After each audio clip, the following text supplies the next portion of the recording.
Hello there and welcome back to this F1 2020 My Team Career Mode, bringing the Minardi F1 team back into the sport. So it's pretty much the same screen as you would have seen at the end of the last episode. The tyre allocation for Hanoi, the Vietnam Grand Prix, round 3 of this season. 16 race season I'm doing. We're going for soft and the medium compound tyres. So we might as well just get straight to the circuit and get out there on the circuit as well and see what this Hanoi circuit is all about. So let's go ahead to the race weekend and I'll see you guys at the laptop screen. So here we are then at the laptop screen, or the workstation as it really should be known. Looking at the weather then, overcast for FP1 and FP2, sunny conditions for FP3, then back to overcast conditions, 28 laps around this circuit at 50% race distance. We've got some messages, weekend preview, weather forecast as well. No sign of rain, that's quite good. So we'll scroll through then, driver details as you can see there, and our own, we can't select a rival yet, that's fine. So R&D, we'll go to the progress history. Mercedes and Ferrari have had little upgrades. Same for Renault, McLaren and Racing Point. Haas have had a massive upgrade, an absolutely massive upgrade. So they've absolutely pulled away from us and they'll be up to the back of AlphaTauri and Alfa Romeo. Nothing from us, of course, so far this season, and nothing from Williams after the last weekend as well. So even with Williams, but we could probably forget about the Haas team for now. That is a big old upgrade that team has had. As for our units, you can see they're now in the 30s and 40s. Gearbox, for the practice gearbox, still 16%, so that's fine. We can order a new one pretty much every weekend if we want, and no additional cost or charge. The event gearbox, though, is the slight worry. 30% already after 2 weekends, and we've got to complete 6 weekends, FP3, qualifying and the race, before we can change it out without incurring a penalty. So I'm slightly worried about the event gearbox. But this is a brand new circuit, so we might as well get out there in FP1 and see what this circuit is all about. So I did do a little intro in the garage and a couple of laps out of it as well, just to show you the circuit, because I wanted to go away and really practice this, because I have done no laps around Hanoi. I hate this circuit. My God, it is so awful. I can see the hate from a lot of people in the F1 community that I deal with saying how terrible it is. Sector 1 is okay. It's long straights, long hairpin. And then Sector 2 and Sector 3, it's just got all these, like, especially Sector 3, it's always left, right. So you don't know what gear to take, how to position a car. I'm getting better and better as it goes on. But you can just see it from the practice times. Hamilton first to 38.8 on the medium tyres. And here we are down in 21st and 42.9. We're 3/10 off of Giotto's pace. He's on the hard tyres. We're just ahead of Russell. You look at Latifi, who have been comfortably beating in every session, and he's 6/10 quicker than us on the medium tyres. So I need to keep working away. I've fine-tuned the setup. Well, I say fine-tuned. I've got something that I think's okay, but I still need to sort it out. We're really struggling here. This could be a weekend where we're going to be running at the back, and it's difficult as well. There's walls everywhere. I don't know, maybe I'm just hoping for like 15 people to retire from the race so I can have a positive finish, but it's not looking good. I'm getting more and more comfortable with the circuit, don't get me wrong. It's just that, you know, in 10 laps I'll have 1 great lap and then 9 scrappy laps, and that really isn't what you want to do for consistency. But we'll move on anyway to FP2 and FP3. We'll show a little bit of footage from both sessions, obviously, because I think you should see the circuit for what it is. But yeah, it is horrendous, to be honest. I don't like it. I really don't like it. Most new circuits I do, this one I just don't. So we're at the workstation before FP2. I had some interview questions after the first practice session, and the first question was, who do you see as your main competition this season? It brought up Antonio Giovinazzi, Russell, and someone else, I can't remember who, and it basically had a high or medium difficulty, and how much acclaim we can claim. Yeah, if you like. So I think we now have a rival. We do. It's George Russell. 6 races. So you got, instead of it being before when it was first to 30 points or whatever it was, we've now got 6 races. So that is it. His acclaim level is level 9. We beat him. Our acclaim goes up by 1,200. I don't know how much that will be for us. We're already, as you can see, nearly level 3 already. So yeah, George Russell is now our rival. Okay, nothing else to look at. Might as well head straight into FP2, and this time I will show you the circuit. We'll try and do a practice program or 2, but again, it's just learning the circuit really for me. So there's a few cars out on circuit at the moment. Only about 5 minutes have gone in the practice session. We'll give a tyre management one a go, I think. Track acclimatisation, I don't feel comfortable doing the track acclimatisation. We've got 4 sets of soft tyres. I've burnt through both sets of mediums, as you can see in the in FP1. So this is the car setup. Fuel doesn't really matter at the moment. I've gone 710, so it's almost like a Monaco wing setup. Transmission, 60-60. Suspension geometry for the camber and the toes. Suspension, I'm not really happy about this. I might drop it down to 4.4 for the ride height, 6.6 of the suspension. Brakes, 154 tyres I've left in the middle. It's probably all wrong, who knows. Grosjean has done a lap already of 41.238 on the medium tyres. So we'll do a tyre management one then. So we've got 4 sets of soft tyres to burn through. We'll drive out the garage so you can see the circuit in all of its glory. And I'll give you a bit of a tour for the first lap before I go silent and try to attempt the tyre management programme.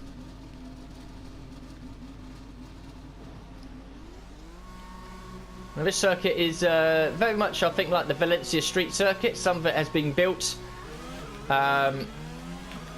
to specifically host races events. Other ones are part of the, if you like, public roads. So out of the pit lane into turn 2, then tightens up here for turn 3. I'm not too sure how many turns there are, to be honest with you. That's very twitchy through there, which I don't like. DRS, 3 DRS zones here, and on the 3 main straights. Then we come down then into a tight right-left. And through here is very difficult as well. You've got to wait and wait and wait to get on the power. And now onto this incredibly long straight. There was a lot of talk in the F1 community about how long it will be and if there's any possible overtaking opportunities. It's incredibly long. Second DRS just there. You've got a couple of right-hand kinks, and then you've got a heavy braking zone for a very, very tight left-hand hairpin. Which most of the time I overshoot like that. Short shift all the way to 4th. And now comes the tricky part of the lap for me anyway.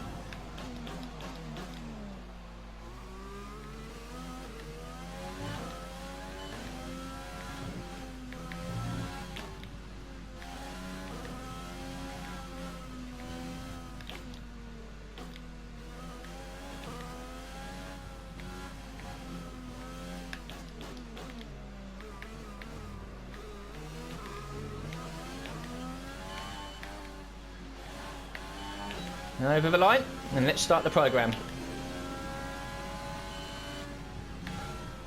So that's the end of FP2.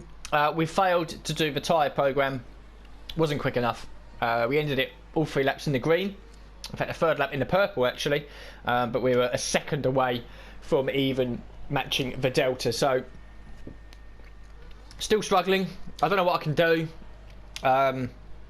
Yeah, I've just got to keep fiddling with the set up, I think, in FP3 and try to find something that can work for us. I also damaged the car on my, what would have been final lap. I did 5 laps in the session, and on my 5th lap I made a mistake, clipped the wall, had a red segment on the front wing, so that's going to cost us a bit of money at the end of this weekend, but we've got plenty of money as it is at the moment anyway. So Hamilton was fastest, 36.9.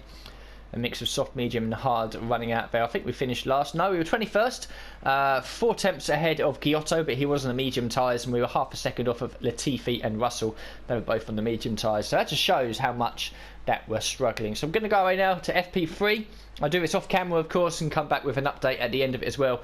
Might try and fiddle around with the setup as best as I can to try and make myself a bit faster. But so far, it's not looking good. So the end of FP3. I've been online and tried to find some setups, and to be honest, it looks like the setup I was sort of running around here went completely the wrong way. So I've got some really weird setup on the car. It's like 37 wings or something like that. I'll show you in qualifying anyway. A bit out of my comfort zone, but I've got to do something here so I'm not completely lost. But Albon was fastest, 37.2. Bottas, Vettel 2nd and 3rd. George Russell and Williams was 12th. I don't understand that. But anyway, we'll scroll down then. You can see there we have found a bit of pace. We were quicker than Latifi. We were 2nd off Magnussen, but then we know that the Haas team have had a massive improvement, and the Alpha Tauris now for Romeo's and all that are quicker than us anyway. We can ignore Leclerc, he was on our hard tyres. We can ignore Giotto as well on the mediums, but we were a full second quicker than him. So maybe this setup, I have found a bit of pace. and I'm starting to get on top of the sector 3, the final sector, all the lefts and the rights, and how crazy that is as well. I seem to have worked out the line. I just need to work out the speed. So we are getting better in that sector, but certainly the heavy braking zones. The first couple of corners, the right-hander, which is like turns 2 and 3, I seem to be losing a lot of time. And then the left-hander as well, at the end of the first straight, if you like, where it's pretty much the opposite of what the first couple of corners are. You turn left and then it's right. Here you turn right and then it's left. I'm struggling through there as well. I can't really get enough grip in the rear tyres. The car's sliding a lot and I'm losing time there. So I need to work on that a bit. But we're slowly improving a little bit. But this is going to be an episode, I think, qualifying the race where we're predominantly going to be running near the back or at the back. Your target is just to, try and be competitive and also to survive. So we'll move forward now into the qualifying session. So the practice programs and the team objectives didn't really do a lot, unfortunately, so we've only gained a little bit. And the affinity has gone up 4% for me, so I'm now level 3. In fact, I got 6% out of that, and Giotto is almost at level 6. Combined is 16%, so nicely into level 5. That will, I think, slowly start to slow down a little bit. Obviously, as we motor through the lower levels, once we're about 5 or 6, it will start to slow down. Certainly from a driver perspective. For a team, because we're getting quite a lot from Giotto, that will certainly keep us improving with each race weekend. So at the workstation before qualifying, so you've gone from the sunny weather we had in FP3 to quite overcast in both qualifying and the race. We got a message here from Jeff about the Hanoi circuit. Yeah, no point really reading that. I know what I'm struggling with. So the rivalry there, it looks like out of 30 points. You can see there in the middle. Yeah, that will obviously kick in through qualifying. And the race, the morale as well in the durability department is good, so we'll certainly be looking to improve and maybe do some upgrades after the race on the durability, because we certainly need some focus in on that. Units as well, we'll carry these into the weekend, although they're now slowly in the high 40s, low 50s, which is a bit worrying considering we're only halfway through the third weekend. Gearbox as well, onto the event gearbox now, so it's 32% before qualifying in a race. If we can keep that below 50%, I think we might just manage to have this gearbox in for 6 races, but it's looking like we're going to have to change it probably after the 4th or at best the 6th race. Practice gearbox 22%, we can order a new one whenever we like. So then we'll go into qualifying, and hopefully we can put up a respectable lap time, but if we're anywhere other than P22, I will be happy. So we're in the garage, quite a few cars going out on circuit already, a minute and a half has already gone. So this is the setup then that I have, that I will carry now. So Aero 37, oh my god, it does feel a bit weird. This is certainly something different I'd usually do. Transmission 5560, suspension geometry I have left for the camber and the toes. I was right on that. Suspension 279935. This is certainly something different that I would normally do. Brakes I've left as well. Tyre pressures I've dropped right down low, so I'm not too sure if that's what we've got to do from now on, really. Have the pressures quite low. But it seemed that anyway, after I think the 4 laps I did in FP3, that the even tyre wear spread was quite level across all 4 tyres, certainly on the softs. Don't know what it's going to be like for the mediums and the hards. So I don't think there's any lap times yet, no, but there's certainly plenty of cars out on circuit. So we'll do exactly the same. Park thermal regulations now in effect, and we'll drive at the garage. So first and foremost, hope we don't bin it into the wall, because in qualifying and the race I don't use the flashback option. I use it in the practice session if I do make a mistake on not really any of my normal laps, but certainly if I'm trying to do the practice programs.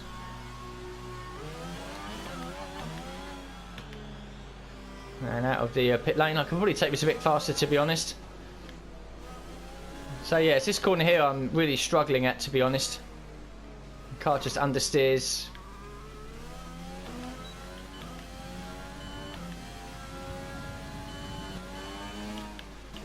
So through the final corner, which I've already made a mistake at.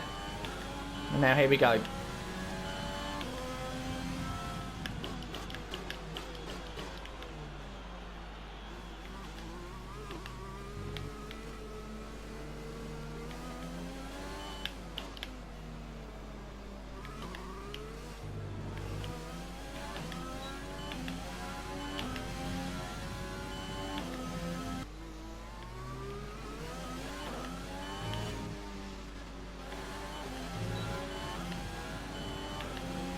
Ugh, God. All of the fails. I mean, we're ahead of Giotto, but I don't know how long that'll last. So we'll have a tour back to the pits and go out again. So just over 3 minutes left of the session. Most people have only done one run. Giovinazzi's done two. We're ahead of Giotto and Latifi, but we're over a second away from Russell. So obviously he's been made a little bit OP in that Williams. We will go out again and try to improve. We lost a lot of time in Sector 1 and Sector 2, so that seems to be the bugbear for us at the moment. We seem okay in Sector 3 finally, but yeah, it's not really been great for us. So we'll go out on track now. Checks complete. We're ready. And we'll have another go. Okay then, just completing the outlap. Last car across the line.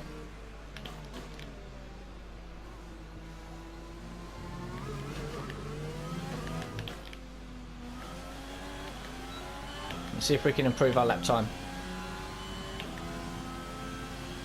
Just 30 seconds left in the session.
So it felt like an okay lap. I think we were 7, nearly 8 tenths up on our previous best. So I think we was in 20th place.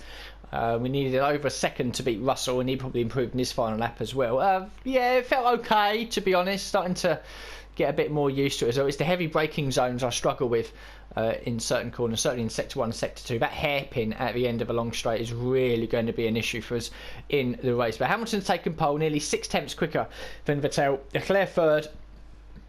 Bottas, Verstappen, Albon, Ricciardo, Norris, Sainz and Ocon complete the top 10. We scroll down now.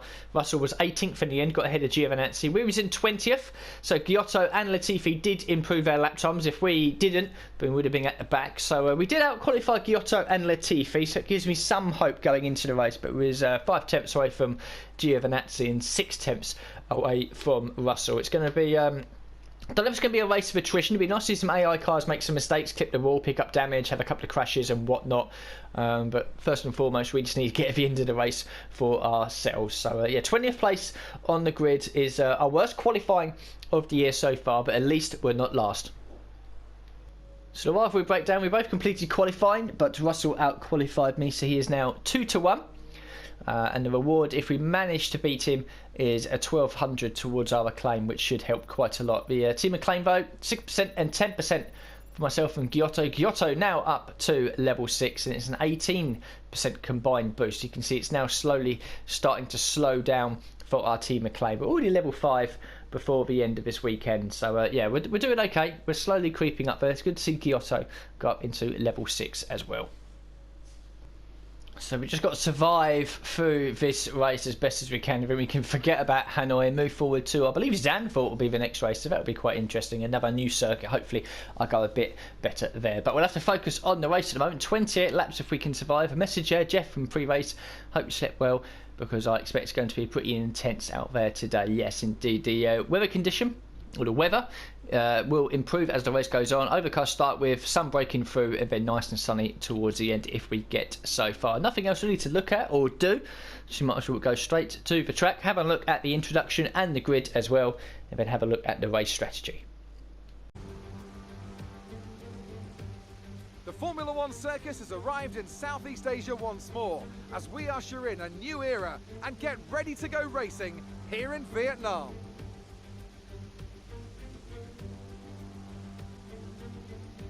A lap of Hanoi circuit then, 3.4 miles around the Vietnamese capital. A number of the 23 corners take their inspiration from other great circuits, hopefully creating plenty of passing opportunities. Now, Anthony Davidson, I wonder, might we be in for some early pit stops today for the midfield teams, or trying to put some pressure on, or disrupting things for the leaders up front? If you're in the middle of the pack, you know, you got your own race to run, I don't think they're going to be thinking about causing trouble up front. However, closer to the head of the pack, don't be surprised to see some split strategies. If you're running second and third, for example, bringing one car in for an undercut while leaving the other one out there longer can put a lot of pressure on the leader and maybe force them into an error.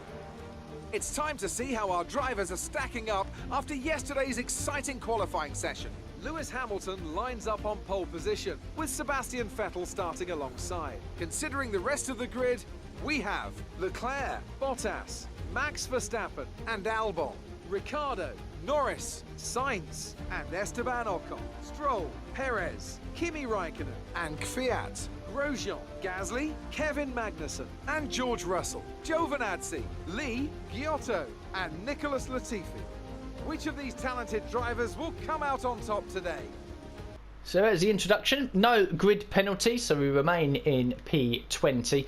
Yeah, this was the strategy I was going to choose, actually. I decided beforehand. We'll start with... I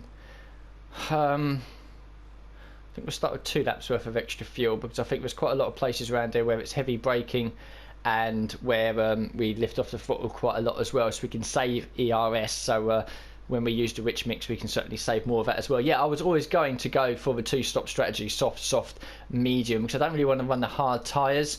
The pit lane's quite short here. You dive off into the pit lane before the final 2 corners, and you exit back onto the track at turn 2. Very much similar to Canada, I think, where you sort of cut out the final chicane and cut out turn 1. So it's quite similar to that. So we'll go for the 2-stop strategy, soft and medium. Probably what the rest of the field is going to do as well. If there's a safety car, for example, maybe mid-race or something like that, and it's viable to put on the hards to the end of the race, we might do that and gain some extra positions. But I don't really want to be running the hards at all, because the grip level here is so low. I want as much grip as I can.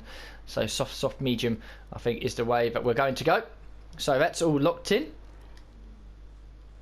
And now the formation lap.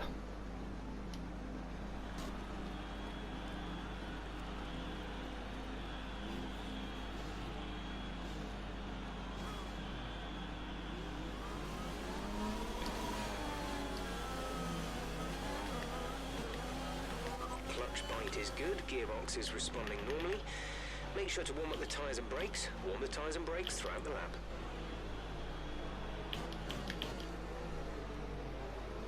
So it looks like on the left hand side we've got Russell and Latifi, the 2 Williams cars, starting on the medium tyres. Might be a couple of medium runners out there. The top 10 of course are locked into starting on the soft tyres, but I don't think this is a race that we're really going to be affecting the top 10 too much. It's all going to be about just surviving, really. Similar to Baku, I think, where it's a fast street circuit, isn't it? It's not like Monaco at all. And Singapore has its slow moments. So this is sort of reminiscent of Baku, which of course we won't be going to in this career mode. We might be going to it in other ones. I don't know. It depends what happens at the end of the season. Maybe at the end of the season we can... I always do 16 races, but we can maybe remove a couple of races and add some. And I think one thing I'll be doing, if I can do that, is removing this circuit. It's not just me. There's not a lot of love out there for the Hanoi circuit on this game. And this corner down here is incredibly tricky. Alright, let's not cream into the back of Giovinazzi if we can. As everyone absolutely slows down. Giovinazzi, do you want to go, dude? Thank you.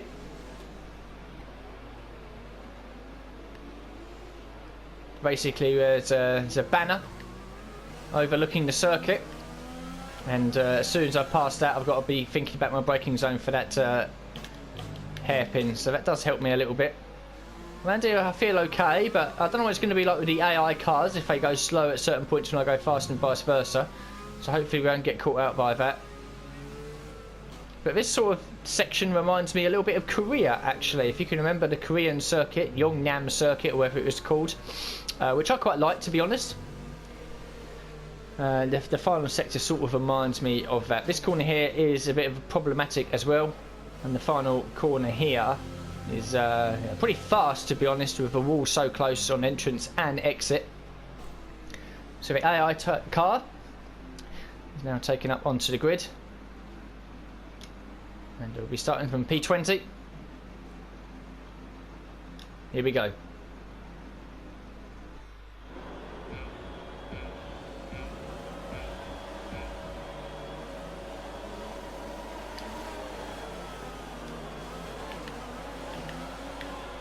Oh, we've got a good start there, but we got blocked by Russell.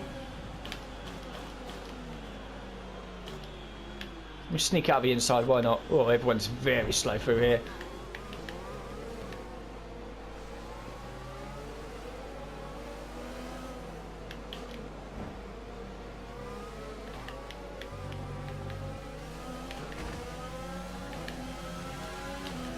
Okay, we sort of survived that. A few bumps and scrapes, but no damage in the car, I don't think.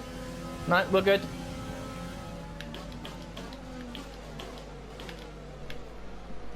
Oh, and Giotto's dive bomb me. That's fine. I don't really want to hold up my teammate too much.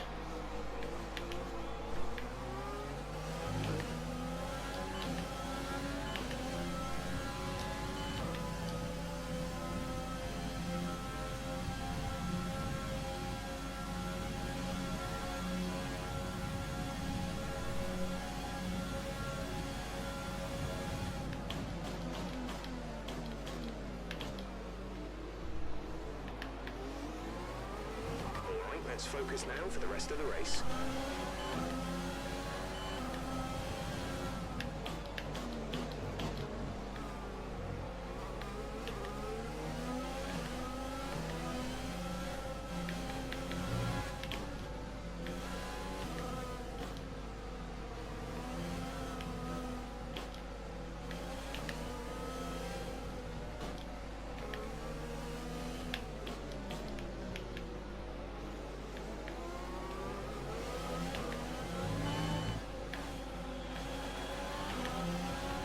Lap 1, incident free.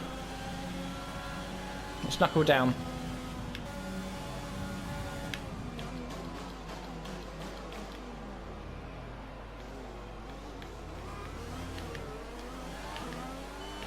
Massive dive bomb and Giotto there on lap 3, down at the hairpin. Starting to get more comfortable.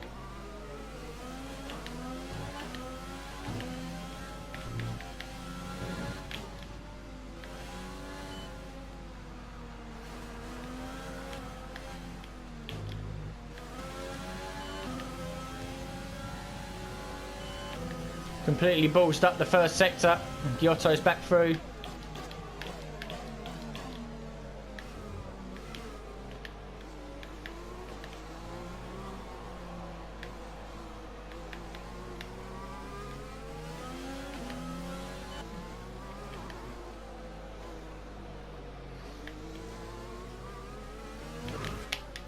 Oh wow.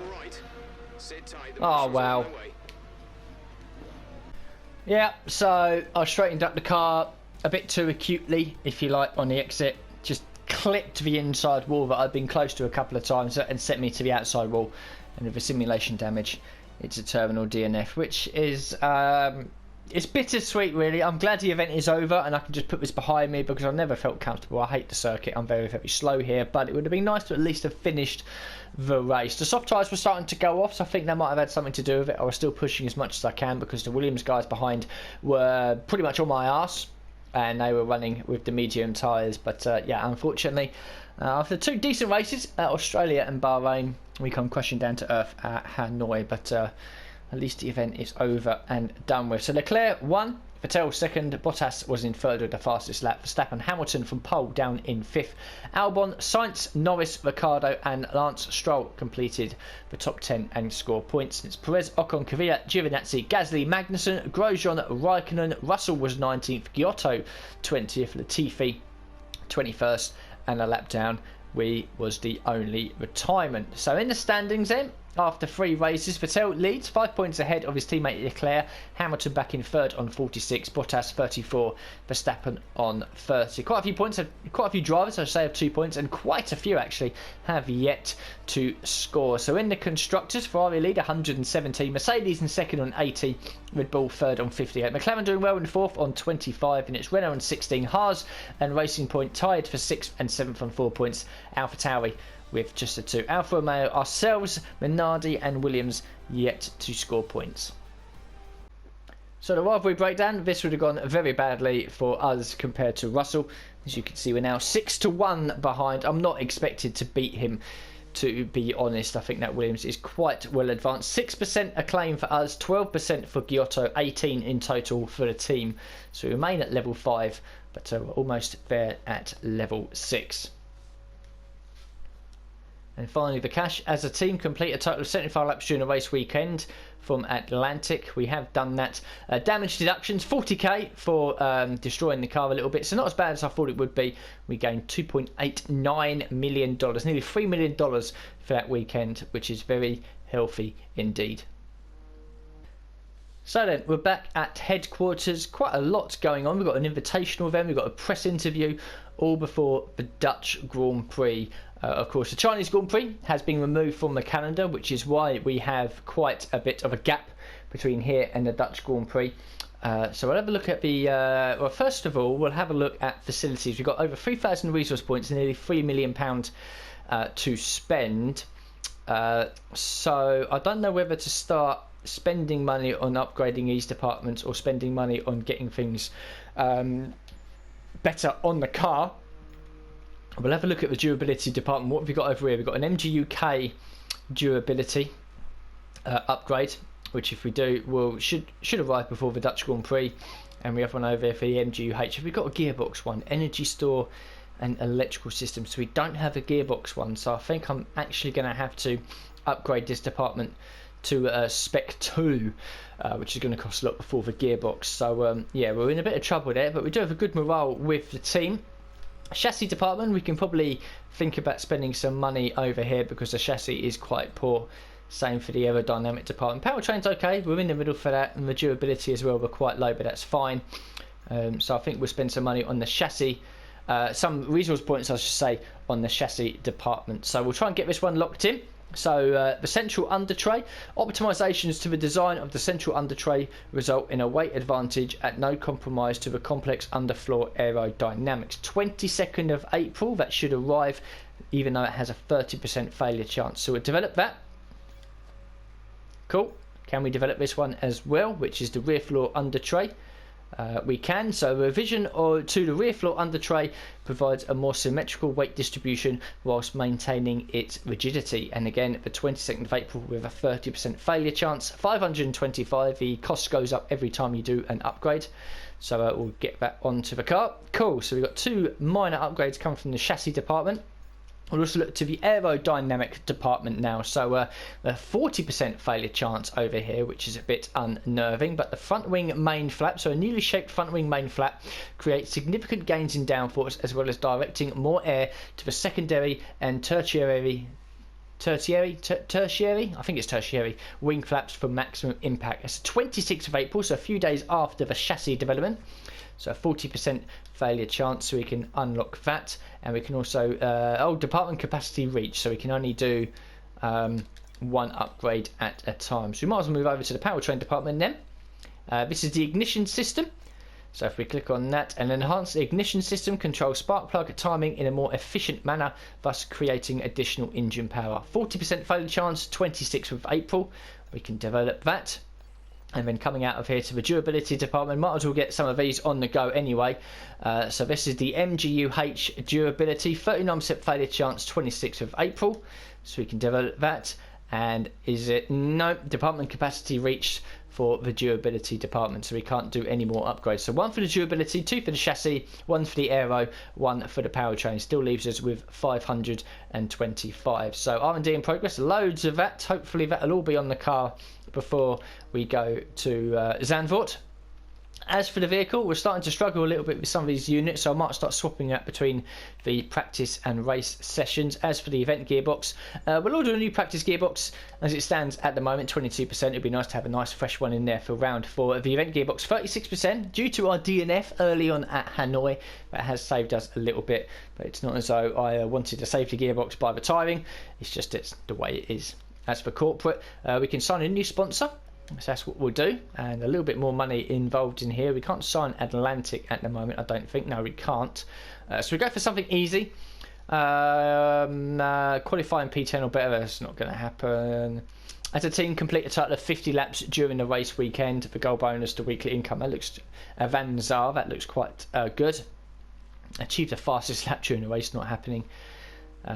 Complete a total of 10 laps during practice with duotone. And that's quite low and quite easy to do. Overtake 10 different drivers. Score more points from the team directly above you in the vehicle performance comparison. Achieve and hold first position for 4 laps. As a team, complete a total of 30 laps during practice. That's not too bad. Qualifying P15. Answer at least 4 interview questions during a race weekend. As a team, complete a total of 10 laps during a race weekend. That's very easy. Score 1 point. Earn driver of the day. Achieve and hold first position for 2 laps.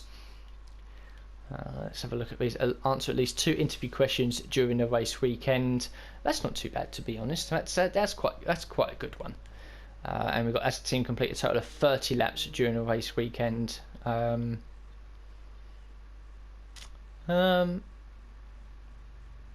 I think we'll go for this one actually. Zigzag. We'll take on Zigzag. As a team, complete a total of 30 laps during a race weekend. Very easy to do. Yeah, that will be no problem whatsoever. Gold bonus, weekly income seems quite nice as well. So we'll add that sponsor. So we're signing a Zigzag. As for the standings there, nothing else has obviously changed for us. So we do have some activities then, which we can probably look at. We've got some G-Force training, which improves the racecraft by 1 for Giotto. Attend F1 esports event. So I can attend an actual F1 esports event. Chassis team building, second driver PR filming, and we get a bit of money and some acclaim for the driver as well. Visit sponsor headquarters, our acclaim goes up by 500, and a funded team event home. Not sure what that means, but it's going to cost us 10 grand. And the department role goes up by 5%. We'll do a second driver PR filming, get us a little bit more money, so we'll lock that in. We've got an invitational event here as well. Yep, okay, so that's all logged in, that's fine. Yeah, okay, so we've got an invitational event, we've got a press interview, we've got weekly resources and running costs, we've got some upgrades coming as well. It's going to be a long time to get through all this before we go to the Dutch Grand Prix. So I think we'll end the episode here. Disappointing, really. I was always going to struggle at Hanoi being a brand new circuit. Hopefully things go better for the Dutch Grand Prix. And obviously, again, I'll be putting a lot of practice in off camera to get myself familiarised with that circuit. So a disappointing episode and weekend overall, but we've got lots of things to look forward to when I come back to you guys. I will...